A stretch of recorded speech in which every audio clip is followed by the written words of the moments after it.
Bonjour à tous, ici Anis Mayou, alchimiste commercial. On se retrouve aujourd'hui pour une nouvelle vidéo, toujours dans le cadre de notre défi Covid-19.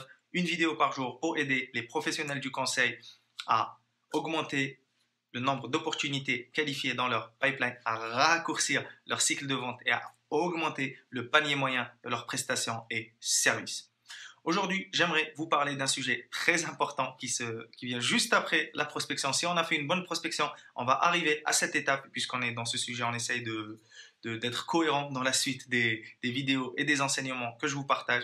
C'est comment réaliser une bonne session ou un bon appel découverte. En gros, comment réaliser une bonne session découverte avec notre prospect qui, maintenant, normalement, si on a bien fait notre travail de prospection, a accepté qu'on ait une conversation avec lui. Et après, il y a certaines étapes à suivre pour faire une bonne session découverte. Et c'est ce qu'on va voir aujourd'hui dans cette nouvelle vidéo.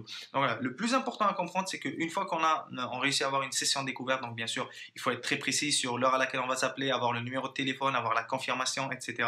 Donc ça, c'est très important parce que il y a des gens, des fois, ils vont vous donner leur numéro de téléphone, mais il n'y a pas une indication claire sur le créneau auquel on doit s'appeler, etc.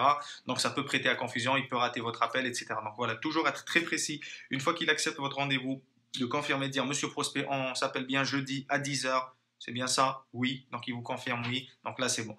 Donc le jeudi, on l'appelle pour faire notre session découverte. Donc voilà, il y a toujours des postures mentales à avoir. Il faut être souriant, faut être dans une bonne attitude. Écouter peut-être un peu de musique inspirante avant de faire cet appel découverte parce qu'il est très important parce que c'est le premier vrai échange que vous allez avoir avec votre prospect. Et il faut que cet échange dégage de la confiance, dégage de la sérénité et on commence à sentir quand même l'expertise que vous avez. Okay, donc premier élément important, donc voilà, on peut en discuter avec le prospect, on le met à l'aise, on brise la glace comme on dit très rapidement. Donc voilà, voir si c'est quelqu'un plutôt de sympathique, plutôt quelqu'un qui est sur la réserve, etc. Donc voilà, ça c'est le ressenti. Ça malheureusement ça s'enseigne pas. C'est de la pratique qui nous permet d'améliorer ça. Donc s'adapter au style de communication de notre prospect. Si par exemple nous notre habitude c'est de tutoyer nos prospects, on va lui demander la permission si on peut le tutoyer. S'il va nous dire non, donc on voit que c'est quelqu'un qui est plus réservé, etc. Donc voilà, on va s'adapter. C'est ce qu'on appelle la calibration en communication. On va se calibrer, on va se synchroniser avec la communication de notre interlocuteur. S'il est plutôt réservé, voilà, on va y aller mollo. Si c'est plutôt quelqu'un de sympathique, dynamique, on va adapter notre temps. Si c'est quelqu'un de posé, on va adapter notre temps. Voilà. Donc ça, c'est le premier élément de la session découverte. Et le deuxième élément, voilà, c'est d'expliquer en gros comment ça va se passer, de lui donner la vision de comment ça va se passer, de dire Monsieur Prospect, voilà. Je vais vous poser quelques questions pour voir si je suis la bonne personne pour éventuellement vous aider, etc. On peut dire ça. On peut aussi lui dire, est-ce que vous, à part les échanges qu'on a eus, est-ce que vous me connaissez déjà? Est-ce que vous avez pu visiter mon profil, voir mon site internet, voir un peu ce que je fais? Donc s'il nous dit non, vous lui dites, donc je vais me permettre de présenter, mais bon, là, vous ne faites pas votre CV, vous présentez rapidement, hein, 2-3 minutes, vous dites clairement quel est votre parcours très rapidement. Il faut que votre parcours soit pertinent avec ce que vous proposez aujourd'hui. Ce n'est pas la peine de parler plein d'expériences qui n'ont aucun lien avec ce que vous faites aujourd'hui. Donc toujours trouver des éléments clés avec ce que vous faites aujourd'hui, ajouter peut-être un peu de storytelling, parler de votre histoire, c'est ce qui connecte le plus au niveau émotionnel et c'est ce qui va abaisser les barrières un peu de nos prospects. Ils vont pas sentir le commercial derrière, ils vont sentir un véritable être humain qui est là, qui a de l'empathie, qui a de la compassion. Donc ça c'est super important, c'est quelques clés de storytelling, se présenter, raconter un peu son histoire, pourquoi vous faites ce que vous faites aujourd'hui et en gros quelle est votre proposition de valeur aujourd'hui puisqu'il la connaît déjà, puisqu'il a accepté que vous vous parlez. Donc ensuite là, voilà, vous allez lui poser quelques questions. Les questions dépendent énormément de votre secteur d'activité, mais voilà, vous allez clairement poser des questions de qualification par rapport à votre offre. Vous savez peut-être, et vous allez surtout, l'idée c'est pas juste le script, etc. Parce qu'il y a beaucoup de gens qui sont focus que sur le script, comme dans les messages LinkedIn, comme dans les appels, comme dans les appels de vente.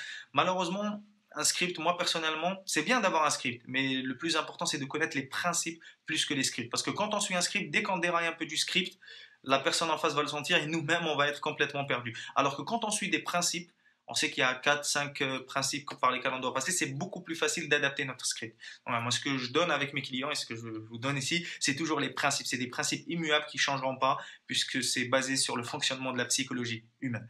Donc voilà, le plus important dans une session découverte, c'est de voir, de mesurer s'il y a un écart entre sa situation actuelle et sa situation désirée. Et ça, c'est notre rôle en tant qu'entrepreneur, en tant que vendeur, en tant que prospecteur, appelez ça comme vous voulez. Donc, dans cet appel, c'est de mesurer l'écart. Est-ce qu'il y a un réel écart aujourd'hui? Et est-ce que le prospect a conscience de cet écart? Normalement, s'il a accepté qu'on se parle, il est plus ou moins conscient de son problème. Parce qu'il ne va pas vous parler juste comme ça par plaisir. Okay, et donc, nous, notre rôle durant cet appel, c'est de mesurer l'écart qu'il y a entre sa situation actuelle et sa situation désirée et poser quelques questions stratégiques. Quelle est votre problématique aujourd'hui? Qu'est-ce que vous avez essayé déjà pour résoudre cette problématique? Est-ce que vous avez déjà testé des solutions? Pourquoi selon vous ces solutions n'ont pas marché? Ouais, on rentre vraiment dans de l'affinage, c'est des questions très stratégiques durant l'entretien de découverte. Donc voilà, selon votre activité, ça va beaucoup dépendre. J'essaie juste de vous donner quelques clés de réflexion. Mais voilà, posez des questions bien stratégiques, bien ciblées par rapport à votre offre, par rapport à votre prospect. Reformulez ce qu'il vous dit, essayez vraiment de bien comprendre, ça c'est ce que j'appelle la méthode Colombo. Donc faites comme Colombo, posez bien les questions avec votre petit carnet comme il fait Colombo, reformulez. Voilà, il faut que ça dure 15-20 minutes, normalement ça suffit largement pour un premier appel découverte. Donc vous posez les bonnes questions, vous mesurez les cas, savoir où il en est aujourd'hui, où il veut aller. Et surtout, à la fin, une fois que vous avez mesuré les cas et que vous sentez que votre offre peut correspondre à ce qu'il recherche, c'est très important de parler de budget et surtout du niveau d'urgence. Ça, on l'avait déjà vu dans une vidéo de la semaine dernière. C'est de mesurer parce que c'est bien beau qu'il soit intéressé, mais est-ce qu'aujourd'hui il a le budget? C'est déjà une autre question. Est-ce qu'il est prêt à l'investir? C'est déjà une autre question. Et quel est son niveau d'urgence? Et est-ce qu'il détient la décision d'achat? Ça, on l'a déjà vu. Donc voilà. Donc de savoir le budget et on va pas lui demander clairement quel est votre budget. On va pas lui dire ça comme ça, bien sûr. On peut lui poser une question du style par rapport à des prestations peut-être similaires auxquelles vous avez déjà fait appel. Quel était votre investissement, par exemple, déjà? De manière détournée, ça nous permet de savoir un peu son budget. Okay, donc de cibler le budget, est-ce qu'il est prêt à l'investir? Ensuite, de mesurer le niveau d'urgence, de dire, ok, monsieur prospect, de ce que vous m'avez dit, si par exemple vous voulez passer de cette situation à cette situation, quel est le niveau d'urgence pour vous d'atteindre l'objectif qu'on a défini ensemble? Donc si vous dit clairement c'est très urgent, donc voilà, vous dites, vous posez la fameuse question entre 1 et 5, à quel niveau vous situez-vous? Si c'est 1, 2, 3, ça veut dire que c'est pas très urgent. Si c'est 4 et 5, c'est intéressant. Et ensuite, à la fin de ça, de dire ok, monsieur prospect, ok, j'ai tous les éléments, merci de votre transparence. En dehors de vous, est-ce qu'il y a une autre personne qui doit participer à la décision pour que vous travaillez avec moi ou non? Donc là, de manière détournée, qu'est-ce qu'on lui dit? On lui dit pas est-ce que vous êtes seul à prendre la décision? Parce que là, il va se sentir. Il y a l'ego qui va rentrer en ligne de jeu. Oui, bien sûr que je suis le seul à décider, mais quand on pose la question de manière détournée, en dehors de vous, en plus de vous, qui d'autre participe à la décision? Ouais, c'est très technique, c'est très stratégique. Et voilà, ça fait une énorme différence dans la qualité des questions détermine la qualité des réponses. Donc voilà, faut jamais les brusquer, il faut jamais attaquer l'ego de nos prospects. Nous sommes des êtres humains, on a tous des réactions avec l'ego à certains moments, surtout quand c'est très émotionnel. Donc voilà, posez ce type de questions en dehors de vous, monsieur prospect, qui d'autre participe à la décision d'achat ou si vous travaillez ou pas avec nous. Et une fois qu'on a tous ces éléments, qu'on a cadré tout ça, là, on peut définir d'un second rendez-vous où là, clairement, on va présenter notre offre à notre prospect en fonction des éléments qu'il nous a donnés.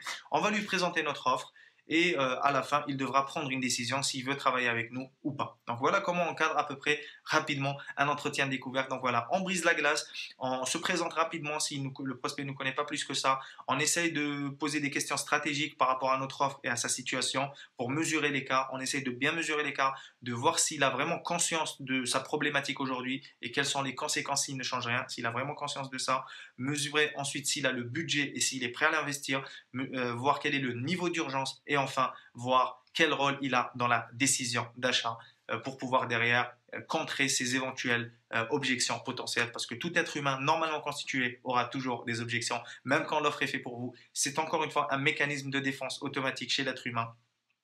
C'est de dire oui, j'ai peut-être des objections, c'est pas sûr que ça soit le bon moment, etc. Mais ça sera le cadre d'une autre vidéo. On va voir que les objections, en fait, peuvent toutes être détournées. Il faut savoir juste isoler l'objection. Mais ça, on le verra dans le cadre d'une autre vidéo. Donc voilà, j'espère que ça vous apporte de la clarté sur comment on réalise un bon entretien découverte, si ce n'est pas encore le cas. Donc n'hésitez pas à me partager juste ci-dessous, comme d'habitude, dans les commentaires. Quelle stratégie vous utilisez vous dans vos appels découvertes, si vous avez découvert des clés, des pépites dans cette vidéo pour améliorer vos sessions découvertes et si vous connaissez des amis qui galèrent avec leurs sessions découvertes, des partenaires qui pourraient améliorer ça, n'hésitez pas à les taguer dans les commentaires ou à leur partager cette vidéo. Et quant à nous, on se retrouve dès demain pour une prochaine vidéo et jusqu'à notre prochaine conversation, prenez toujours le soin d'élever vos standards, protéger vos rêves, d'oser être différent et de faire partie de ces entrepreneurs-là qui travaillent bien, qui préparent bien leur entretien découverte parce que la vente, ce n'est qu'une question de préparation et de stratégie, bien sûr, et continuer à faire une différence dans la vie de vos clients.